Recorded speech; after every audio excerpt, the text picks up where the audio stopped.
자, 그래서 이제 앞에 영상에서 수열의 수렴에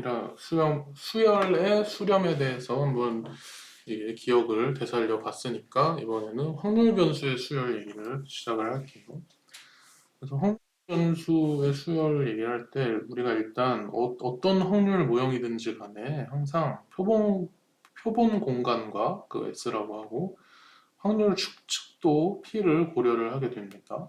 표본 공간이 있고 거기서 이제 발생하는 사건에 대해서 확률을 측정하는 확률 측도를 고려를 한단 말이에요. 그래서 좀 설명의 편의를 위해서 이렇게 유한계에 쓸 수 있는 원소를 갖는 표본 공간을 한번 고려를 해볼게요. 이렇게. 그래서 이제 S라는 표본 공간이 있고 그게 거기에 이제 기본 원소들이 S1, S2 해서 SK까지 있다. K가 있다. 그래, 이때 이제 확률 변수 X라는 거는 우리가 제가 앞에 이전까지의 강의에서 얘기를 다 했지만 표본 공간의 원소 요거 말하는 거죠. 요 원소를 실수의 연관짓는 함수였죠. 이 확률 변수 X라는 거는 그러니까 확률 변수 X는 함수다. 함수인데 정의역이 표본 공간이고 이 치역이 그 치역이 실수인. 그래서 이런 식으로 뭐 나타낼 수 있는데 이거를 좀 더 뭐 느낌이 오게 더 얘기를 하자면은 좋아하는 노트를 한번 꺼내서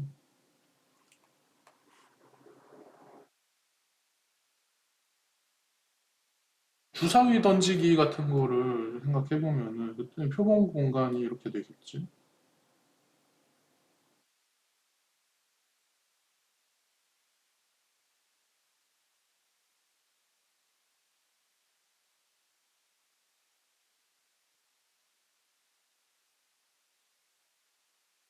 이렇게 될 거잖아요. 주사위에 한 번 던지는 그런 실험에 대해서 표본 공간 생각해 보면 이렇게 되고 거기다가 우리가 확률 변수 x를 주사위에 이제 그 눈의 수라고 하면은 거기 쉽게 말하자면 이제 S1, S2, S3 이렇게 말할 수 있는 거고 여기에다가 확률 변수는 사실 이렇게 넣는 거야. 이거를 표본 공간에 원소를 넣어서 이게 1, 2 되게 만들어.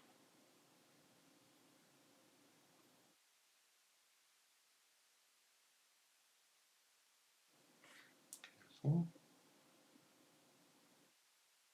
이게 이제 확률 변수란 말이에요.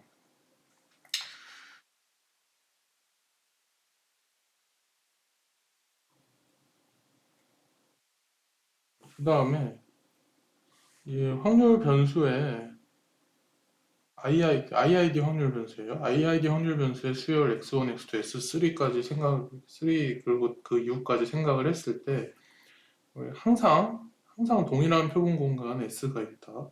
이거는 IID 확률 변수이기 때문에 표본 공간이 다 동일합니다.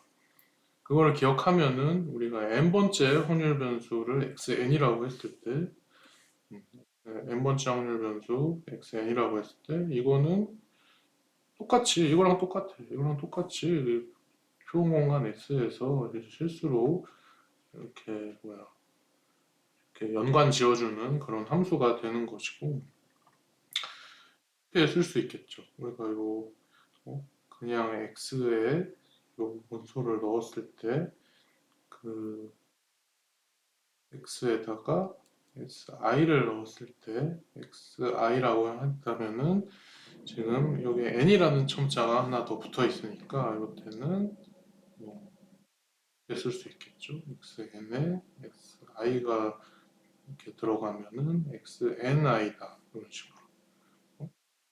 X1, SI면은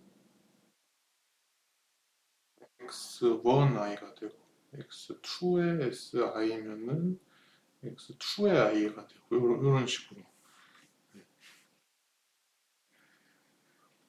자, 어?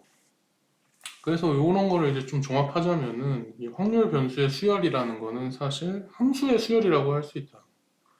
확률 변수의 수열은 사실 함수의 수열이다. 왜냐? 함수니까. 확률 변수도 함수고 n번째 확률 변수 xn도 함수다. 그래서 확률 변수의 수열은 함수의 수열이다. 자, 그러면은 뭐 구체적인 예시로 한번 다뤄볼게요. 공정한 동전을 한 번 던지는 실험이에요. 공정한 동전, 이렇게 생긴 공정한 동전이 있어서 한 번 던지는 거. 공정하다는 거는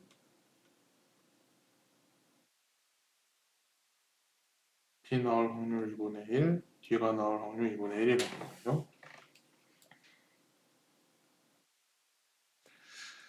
그런 실험 한 번 던지는 거예요. 한 번 던지는 거. 그래서 이 실험의 표본 공간은 그러면은 그냥 한 번 던지는 거니까 이렇게 되겠죠? 앞 아니면 뒤.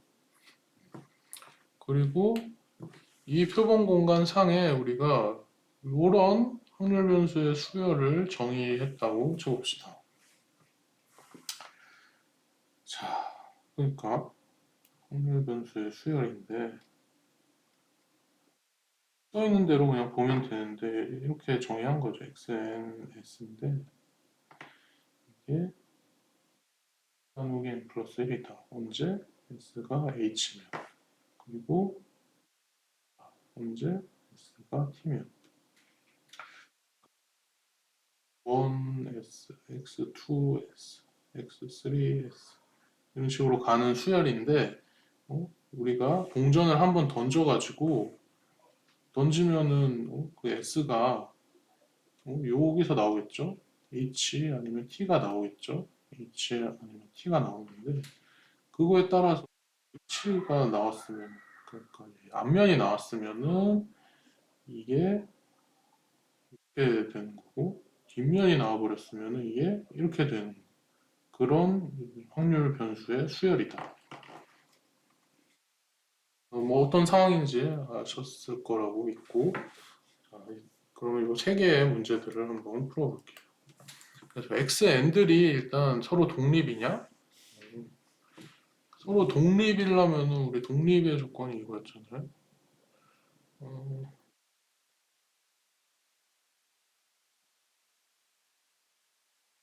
어떤 사건 두 개가 독립이려면은 이게 성립이 되면 이게 독립이었죠.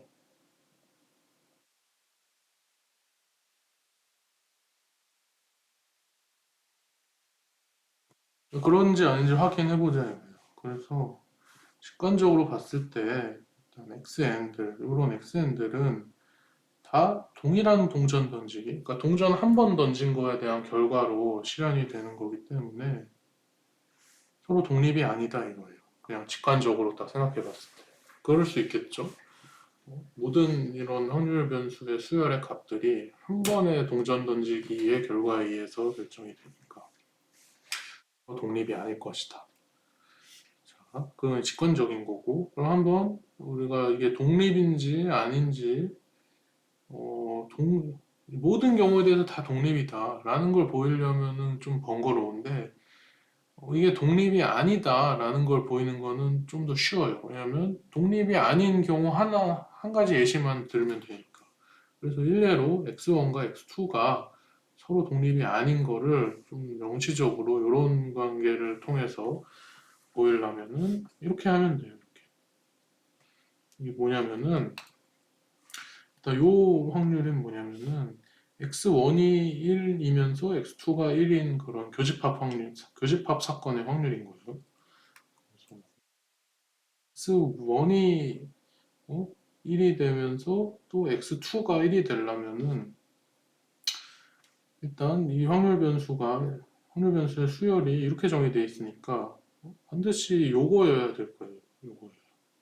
왜냐면은 요런 상황이 돼가지고 요 확률 요렇게 정의가 돼버리면은, 요렇게 실현이 돼버리면은, 이거는 1이 될 수가 없죠. n이 1부터 시작한다고 해도, 가도 여기가 이제 2분의 1, 3분의 1, 4분의 1, 5분의 1 이렇게 하게 되니까 이거는 1이 아니니까. 그래서 요런 사건이 일어나려면은 반드시 요렇게 발생을 해야 돼요. 그러니까 요 의 확률은 즉 그냥 이렇게 될 확률이라는 거예요. 동전을 내가 딱 던졌는데 이 뒷면이 나올 확률이다. 그래서 이 확률이랑 이 확률이 같고 그거는 이 동전이 공정한 동전이기 때문에 2분의 1이죠. 근데 그러면은 이렇게 좌변과 우변이 같아야지 독립인데 그러면 이게 이제 교집합 사건이니까 이거를 좀 이렇게 찢어가지고 뭐 곱하기 요거로 한번 표현을 해보자 이거고요.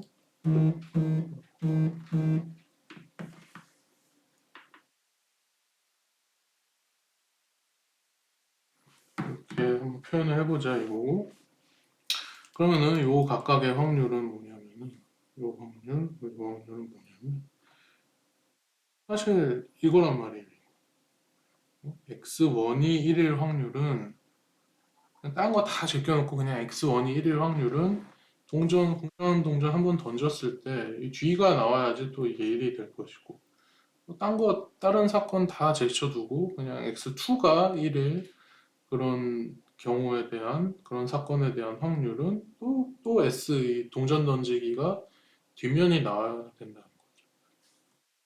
그러면은 이것도 2분의 1이고 이것도 2분의 1이니까 이거 곱하면은 뭐다? 4분의 1이잖아요. 그러니까 이거랑 다르다. 이거랑 이거 곱하기 이거랑 다르니까 서로 독립이 아니다 이 말이에요. 그래서 아니다. 그렇게 하나의 반 예를 보인 거고요.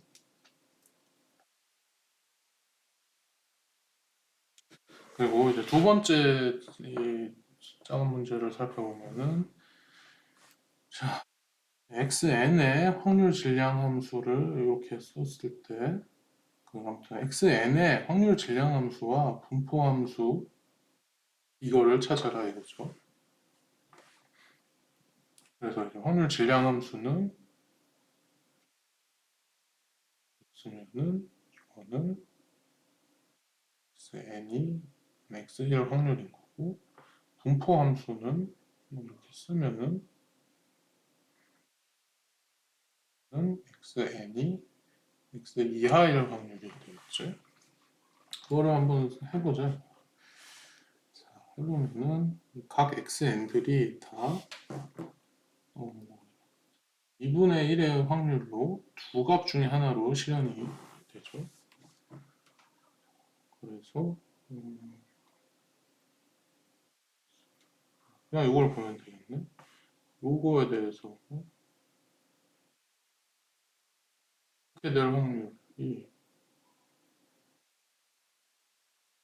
1이고 이것도 이렇게 될 확률이 2분의 1인데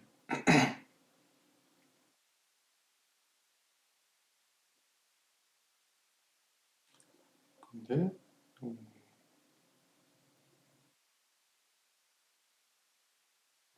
그러니까 이 확률 질량 함수라는 거는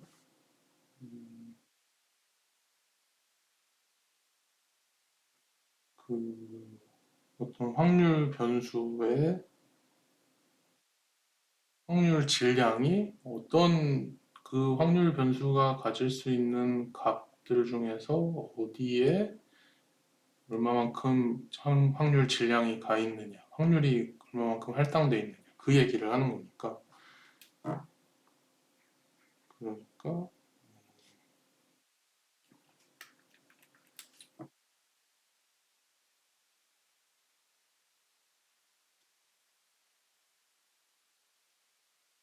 여기다가 이거를 쓰면은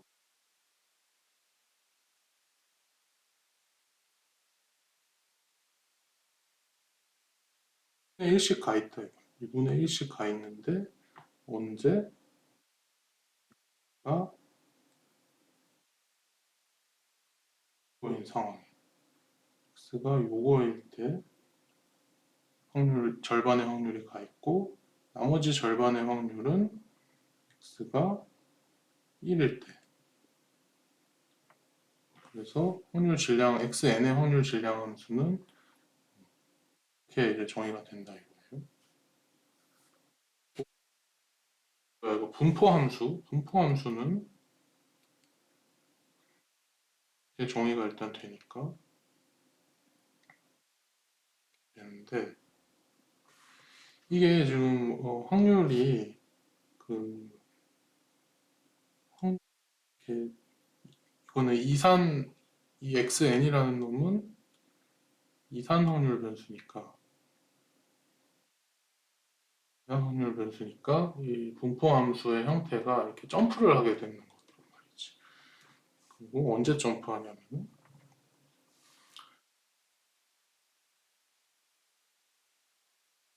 그 확률 그 분포 함수는 xn을 쓰지 말고 x라고만 할게요. 이렇게 되는 건데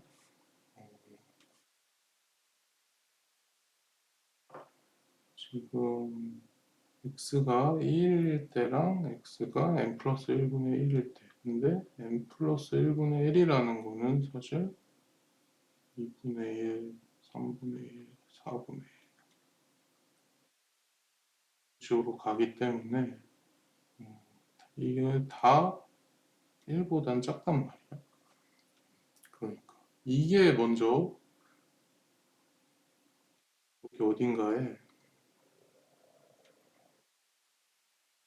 있고 그 다음에 이제 1이 있는 거죠. 근데 요 n 플러스 1, 그러니까 1 나누기 n 플러스 1의 위치는 사실 n에 따라서 이렇게 왔다 갔다 할 수 있는 거예요. 위치는 n이 뭐냐에 따라서 그러니까 n이 지금 1일 때가 딱 2분의 1로 여기에 있는 거고 그 다음에 n이 커질수록 더 이제 1로 이렇게 가게 되겠죠. 더 이쪽으로. 아무튼 대충 여기라고 치고 그래서 이거의 분포 함수를 그림으로 그려보자면은 이렇게 되는 거예요. 이렇게 오다가 여기에서 확률이 딱 생기고요. 확률이 딱 생기는데 얼마가 생기냐? 여기서 2분의 1이 생기는 거죠. 네, 딱 2분의 1이 생기게 되면서 여기에서 점프를 하게 되고요. 여기에는 구멍이 뚫려 있는 거예요. 파란색으로. 그리고 여기에서 또 쭉 가다가 여기에서 나머지 2분의 1의 확률이 누적이 돼가지고 1이 되고 여기에서 이렇게 되는 이런 형태의 분포 함수가 되겠죠. 그래서 그거를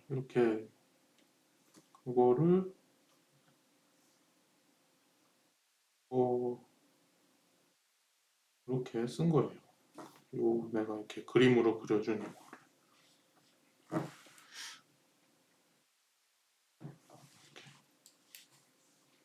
무슨 말인지 알겠죠? 이 영역 x가 n 플러스 1분의 1보다 작은 영역 요거는 포함 안 하고 거기서는 쭉 0이다가 x가 요거를 포함하면서 1은 포함하지 않는 1 미만인 영역 요거 포함하면서 1은 포함하지 않는 요 영역에서는 2분의 1이 되고 그 다음에 x가 1이 되는 시점부터 1 또는 1로 쭉 간다. 자, 그렇게 해서 구했고요. 찾았죠. 그래서 여기서 하라고 한 거 찾은 거고 세 번째 거. 세 번째 이제 소문제는 n이 무한대로 커질 때 이거는 어떤 형태가 되느냐? 음, 제가 아까 전에 그림을 잘 그렸네요. 그림을 잘 그려가지고 어, 사실 그냥 뭐 여기에 내가 스크린샷으로 붙여놓은 그림을 봐도 되겠어. 일단 n이 이제 1인 경우와 n이 2인 경우, n이 3인 경우 이렇게 점점 증가하게 되는데 그때마다 이게 분포함수의 형태가 좀 요게 요 부분이 계속 이 이쪽 0 쪽으로 계속 일로 가는 거예요. 그냥 요게 2분의 1일 때는 여기였다가 n이 2일 때는 이게 3분의 1이라서 더 왼쪽으로 가고 n이 3일 때는 4분의 1이라서 더 이 원점으로 더 가게 돼요. 이거를 n이 무한대로 가게 되면 결국 여기까지 오게 되겠죠. 그래서 이렇게 여기까지 오게 되고 그때 그러면은 그런 분포함수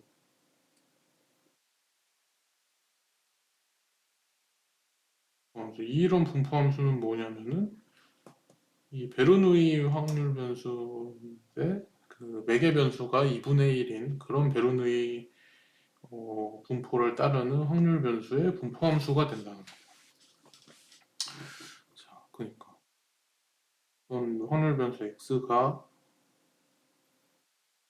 only 2분의 1을 따르게 되면은 이거는 동일 확률도 2분의 1이고 또 x가 1일 확률도 2분의 1 이렇게 되는 거고요.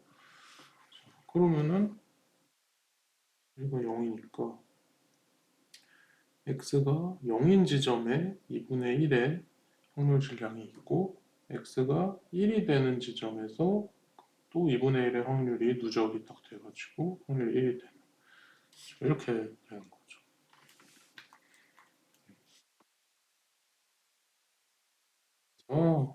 이렇게 확률 수열을 정의하면은 n이 무한대로 커질 때 그 xn의 분포함수가 베르누이 2분의 1 확률 변수의 분포함수로 수렴을 하게 된다. 이렇게 그래서 이제 첫 번째 예제를 풀어봤고 그 다음에 두 번째 것도 예제인데 이제 조금 다른 상황인데 어, 여기서는 우리가 공정한 동전을 한 번 던지는 실험이었잖아요. 이때는 공정한 동전을 무한히 던지는 실험을 생각을 해보자면 아까는 이제 한 번 던지면은 그거 가지고 모든 이제 확률 변수의 수열의 실험값들이 다 모든 확률 변수의 수열이 정의가 딱 되는 건데 여기서는 무한 번 던지는 거예요. 무한 번 던지는 실험이고 그때는 그 실험의 표본 공간이 이렇게 돼. 그러니까 이런 표시가 뭐냐면은 이 H랑 T를 아무렇게나 다 나열했을 때 그 모든 것들 모든 가능한 H와 T의 나열이라는 거예요. 그러니까 지멋대로 H 이렇게 무한히 하는 것도 되고 HT, TH, TH, T 뭐 지멋대로 하는 모든 가능한 H와 T의 나열이 실험의 표본 공간이 되고요. 그럴 다음 이 확률 변수의 수열 x1, x2, x3를 이렇게 정의하죠. 즉 xn, s를 이렇게 정의하는데 어떻게 하냐? n번째 동전 던지기의 결과가 앞면이면은 0이고 n번째 동전 던지기의 결과가 뒷면이면은 1이다. 그러니까 예를 들어서 내가 여기다가 그냥 지멋대로 써놓긴 했는데 첫 번째, 두 번째, 세 번째, 네 번째, 다섯 번째라고. 근데 뭐야 x 요대로 정의하면은 x3s인데 요게 이게 이제 하나의 x1이라고 하고 이게 x2라고 그냥 해보자. 그럼 S3, S라고 하면은 이 세 번째 동전 내가 이제 그 표본을 뽑았는데 그게 S1이었어. 그러면은 이 세 번째 동전 던지기의 결과가 H인 거잖아요. H니까. 그러면은 이게 0이 된다 이거죠. 그러니까 S1을 넣어. 내가 T였죠? S2가 나왔다. 2가 나왔다 치면은 세 번째 동전 던지기의 결과가 T니까 그때는 1이 된다. 이런 식으로. 이 뭔지 알겠죠? 확률 변수의 수열을 지금 이렇게 정의를 한 거예요. 그래서 이런 예시에서는 이 x n들의 실험값이 서로 다른 동전 던지기에 의해 결정되잖아요. 그러니까 n에 따라서 n번째 동전 던지기의 결과에 의해서 정해지는 거잖아요.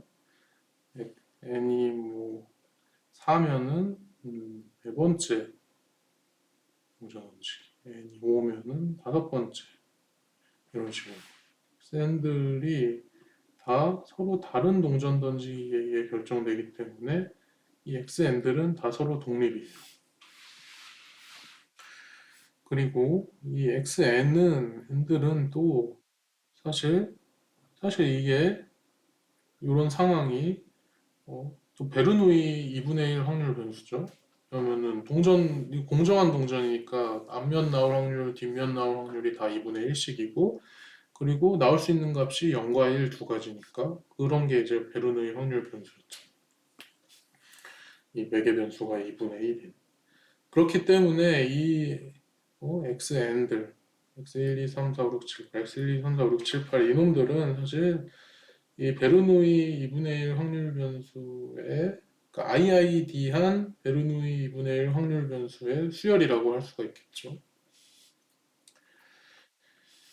자, 그래서 뭐 이거는 한 가지 또 뭐 확률 변수의 수열에 대한 느낌을 주기 위해서 하나의 이제 예시를 만들어서 본 거고 이것처럼 우리가 이거는 꽤 특이하잖아요. 그 공정한 동전을 무한히 던지는 실험이니까 표본 공간이 모든 가능한 H와 T에 나열이 된다.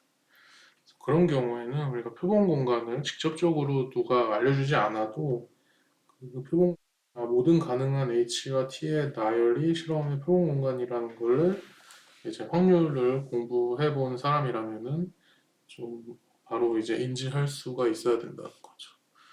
자, 그래서 확률 변수의 수열에 대한 개념을 두 가지 예시로 소개를 했고요.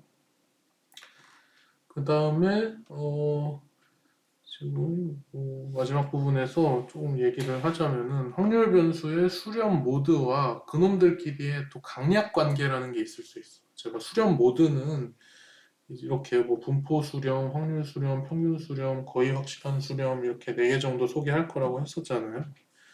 근데 요놈들끼리 서로 강약 관계가 있을 수 있다는 거예요. 어떤 놈이 더 강하고 강한 이제 수렴 모드고 어떤 놈은 이제 상대적으로 더 약한 수렴 모드다. 무슨 의미냐면 어떤 확률 변수의 수열이 있을 때 그놈들이 어떤 의미에서는 수렴하지만 그러니까 이놈들 중에서 어떤 뭐 예를 들어서 뭐 분포 수렴의 의미에서는 수렴하지만 따로 또 다른 의미, 뭐 거의 확실한 수렴, 예를 들어서 말하는 거예요. 거의 확실한 수렴의 의미에서는 수렴하지 않을 수도 있다. 그런 관계에 따라서 수렴 모드가 뭐 강하거나 약하다고 이렇게 멋지게 얘기를 하는 거고요. 그거의 예시로 이거는 맞는 예시인데, 이 그림으로 이 네 가지 이 수렴 모드의 강약 관계가 딱 정리가 돼 있는 거예요, 사실. 무슨 말이냐면, 이게 이제 almost sure convergence라고 해서 이게 이제 거의 확실한 수렴을 얘기하는 건데요. 거의 확실한 수렴을 하면 어떤 확률 변수의 수열이 거의 확실한 수렴의 모드로 수렴을 하면 자동적으로 이거는 convergence in probability라고 해서 이 확률 수렴을 얘기하는 건데 이게 되면은 이것도 된다라는 거예요. 그래서 화살표가 되어 있는 거고 이것도 화살표를 보는데 마찬가지로 이거는 평균 수렴인데 이렇게 수렴하면은 그 수열은 이렇게도 수렴을 한다. 그리고 여기서는 또 이렇게 내려가죠. 그 말은 이렇게 수렴을 하면은 이렇게도 수렴을 한다는 거죠. 이게 확률 수렴이고 이거는 분포 수렴이라는 거예요. 여기는 영어 단어들이랑 이거랑 이렇게 매핑해서 보면은 이게 뭐가 뭔지 알 거잖아요. 그래서 확률 수렴은 분포 수렴보다 강하다. 그래서 확률 수렴이 분포 수렴보다 강하다라는 것은 어떤 확률 변수의 수열이 확률 수렴하면 그놈은 분포 수렴도 한다. 그럴 때가 이제 강약 관계다. 그러니까 이 화살표를 봤을 때 이 화살표에 이제 꽁무니에 있는 놈, 요 놈이 더 강한 놈인 거예요. 요 놈이 이제 더 약한 놈이고. 이런 예시가 적절할지는 모르겠는데 이제 좀 센 애들이 있고 약한 애들이 있는데 항상 이렇게 강한 애들이 뒤에서 약한 애들을 막 괴롭히기도 하고 그러잖아요. 여러분들은 그러지 않겠지만은 좀 그런 느낌으로 화살표에 꽁무니에 있는 놈이 이 머리에 있는 놈보다 더 강한 놈이다. 자, 그렇게 해서 이제 확률 변수의 수열과 그리고 확률 변수의 수렴 모드와 강약 관계에 대해서 얘기를 했고 다음 영상부터는 본격적으로 이제 확률 변수의 수렴 모드들에 대해서 각각 좀 자세히 설명을 해보겠습니다.